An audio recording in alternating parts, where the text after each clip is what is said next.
जय हिंद फ्रेंड्स, स्वागत है आपको हमारे यूट्यूब चैनल टारगेट क्लास में। आज मैं कुछ ऐसे टॉपिक के बारे में बात कर रहा हूं जो कि सबको जानने में लालच होती है, लालसा होती है कि मैं इस चीज के बारे में जानूं। मैं आज ब्रह्मांड के बारे में आपको बताने वाला हूं। आखिर ये ब्रह्मांड है क्या? ब्रह्मांड जो हम लोग आकाश में देखते हैं, असंख्य एकदम तारों की संख्या, आखिर ये तारा है क्या चीज? तारा बना कैसे? तारों का भविष्य क्या है? आज इसके बारे में चर्चा कर रहे हैं हम। आज चर्चा मैं इसी के बारे में करने जा रहा हूं कि आखिर हमारा सूर्य बना कैसे, सूरज के बाद क्या होगा, क्या सूरज समाप्त हो जाएगा, क्या सूरज का भी अंत हो सकता है? आज इसी सब के बारे में हम लोग जानकारी प्राप्त करेंगे।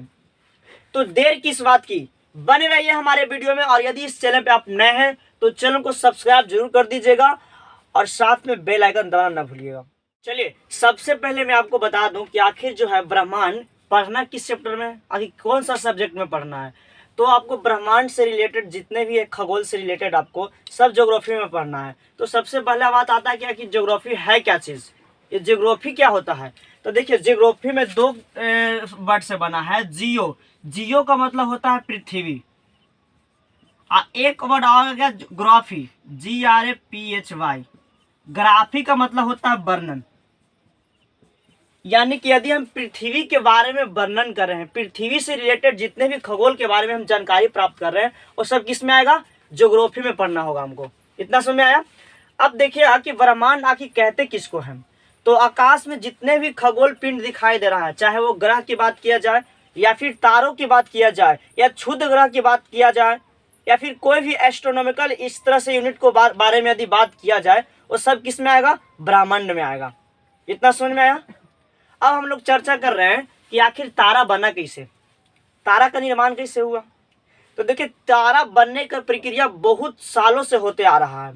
यानी कि तारा बनने से पहले जो है, तारा डायरेक्ट तारा नहीं हो गया, सूरज का निर्माण डायरेक्ट सूरज नहीं है वो, उससे पहले भी कई स्टेजेस से वो गुजरा है। सूरज बनने से पहले वो क्या था, उससे पहले क्या था। तो सबसे पहले कोई भी तारा का निर्माण होता है तो सबसे पहले वो एक गैस का गोला होता है। विरल गैस का क्या होता है? गोला होता है। जैसे हम अगर बात किया जाए तो ये गैस का गोला है। अब गैस के गोला में जो है धीरे धीरे समय में उसमें परिवर्तन होगा। तो गैस जो है धीरे धीरे एक जगह इकट्ठा होगा और वो बादल के समान क्या हो जाता है? छा जाता है, एकदम बादल जैसा घना हो जाता है। तो उस स्टेज को क्या कहते हैं? निहारिका बोला जाता है। उस स्टेज को क्या कहते हैं? निहारिका कहते हैं। जब जो है गैस एकदम घना छा जाता है बादल के जैसा, उसको कहते हैं निहारिका। निहारिका। उससे पहले क्या था? विरल गैस का गोला। अब ये निहारिका से बात क्या होता है? तो निहारिका के बाद जो है, निहारिका में ईंधन जो है, इसमें संलयन अभिक्रिया होती है। इसमें हाइड्रोजन से हीलियम में संलयन अभिक्रिया होता है और इसी तरह से धीरे धीरे क्या होगा? तारों का निर्माण हो जाता है। यानी कि सूरज बनने से पहले कहीं न कहीं वो निहारिका था और निहारिका से पहले भी विरल गैस का एक गोला था।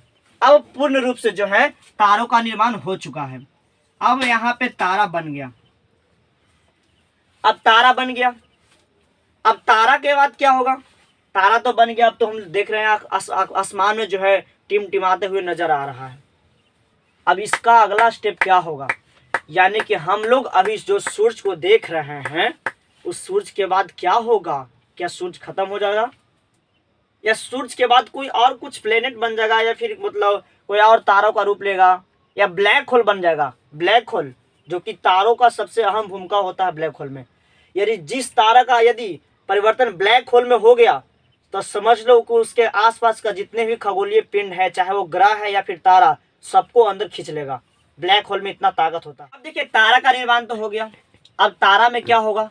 तो तारों का जो रंग है ना, उसके तापमान पे डिपेंड करता है। यानी जिस तरह से उसका तापमान होगा उस तरह से उसका कलर होगा। यदि उसका लाल रंग है तो समझिए कि वो एकदम, उसका तापमान कितना होगा? 6000 से 7000 डिग्री तक रह सकता है उसका तापमान। यदि उसका कलर जो है नीला और सफेद है तो समझिए कि अभी एकदम युवा अवस्था में तारा है।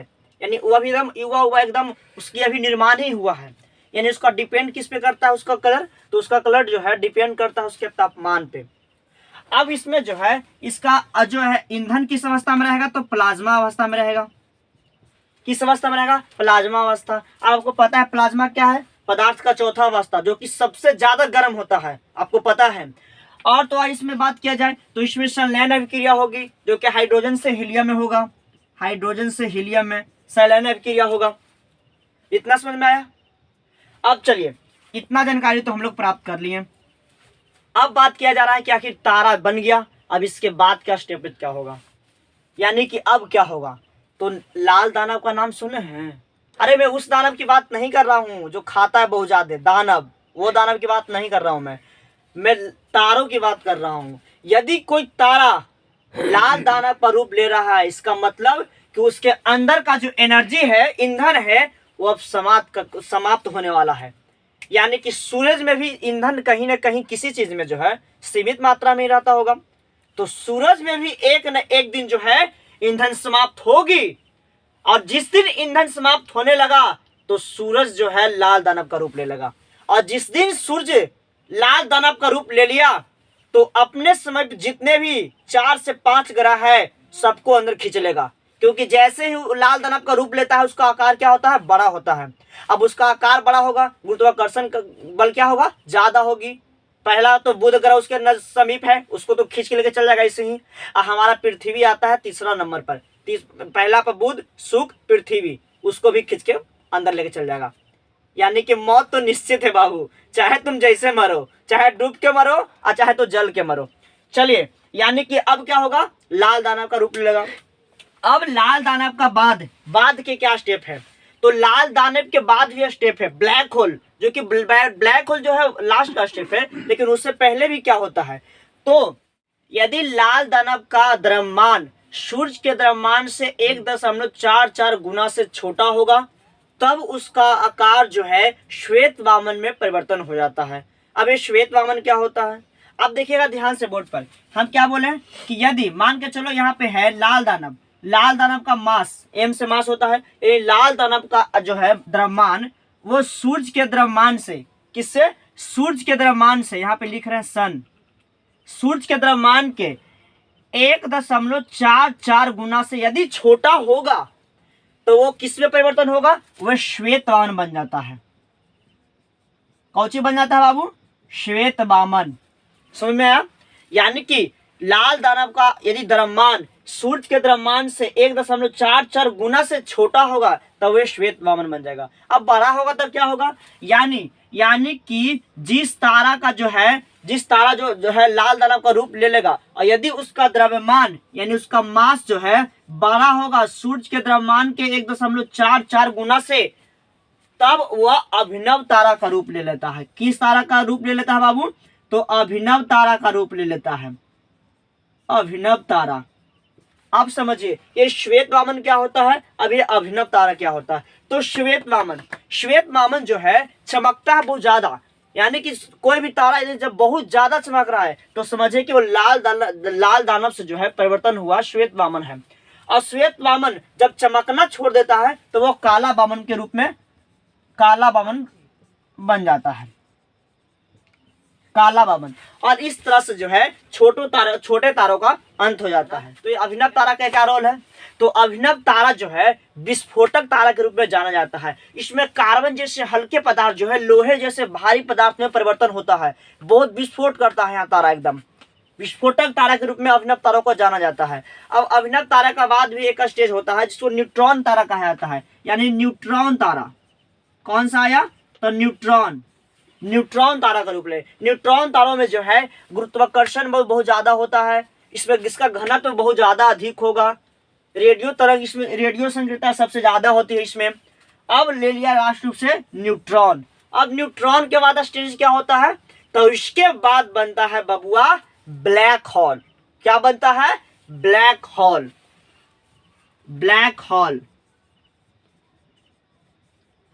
अब ये ब्लैक होल क्या है, तो इसके बारे में तो चर्चा हम पहले ही कर दिए हैं कि ब्लैक होल का घनत्व इतना ज्यादा होता है ब्लैक होल का घनत्व कि अपने अंदर से बबुआ प्रकाश को भी पार होने नहीं देता है।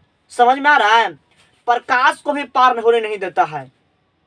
अब समझ जाइए कि इसके अंदर से यदि कोई वस्तु गिर गया तो उसको तुम खोज लीजिएगा, आप नहीं खोज पाइएगा। इतना ज्यादा घनत्व होता है कि एक तारा को तो ऐसे ही गल जाता है, एकदम ऐसे ही सूखले, नून नून बिना तेल के एकदम सूखले। समझ रहे हैं? अगर पृथ्वी बबुआ उस चपेट में आ गया तब पृथ्वी के तो कुछ उम्र, यानी कि हमारा हमनी के पतो नहीं चलेगा। रात में सुतल है, अब पता चला कि जाओ ब्लैक होल में हिल गए हम लोग, कहीं निकल सकते हैं नहीं, यानी कि वहां गला के बाद निश्चित मौत निश्चित है। यानी कि मुख्य रूप से जो है किसमें तारा बना, तारा बनने का प्रक्रिया कहां से स्टार्ट हुआ था? बेयल गैस से, और लास्ट आ गया ब्लैक होल पे।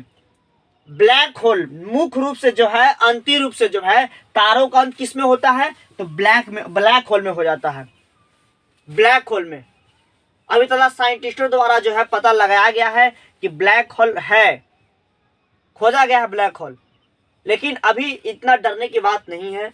अभी हम लोगों का जो है पोता पोती सब डेट उठ कर जाएगा, अभी आराम से जी सकते हैं हम लोग। अभी तारा का जो है लाल दाना बनने में बहुत समय लगेगा, तब तक आराम से खूब ऐश मौज कीजिए, कोई दिक्कत वाली बात नहीं है। चलिए, तो इतना मैं आशा करता हूँ कि इतना बात आपको समझ में आया होगा। ये जो था तारा की कहानी था। अब हम लोग चलेंगे अगला जो है वीडियो में कि तारा में जो है, सूर्य में है, कौन कौन से ग्रह आते हैं। अब हम लोग सौर मंडल के बारे में पढ़ेंगे। मैं आशा करता हूँ कि इतना बात आपको समझ में आया होगा, और यदि इस चैनल पे आप नए हैं तो चैनल को सब्सक्राइब जरूर कर दीजिएगा बबुआ। और इसमें जो है ज्योग्राफी पढ़ने में जिन जिन दोस्तों को रुचि है उन दोस्तों को शेयर जरूर कीजिएगा। मिलते हैं नेक्स्ट वीडियो में, तब तक के लिए जय हिंद।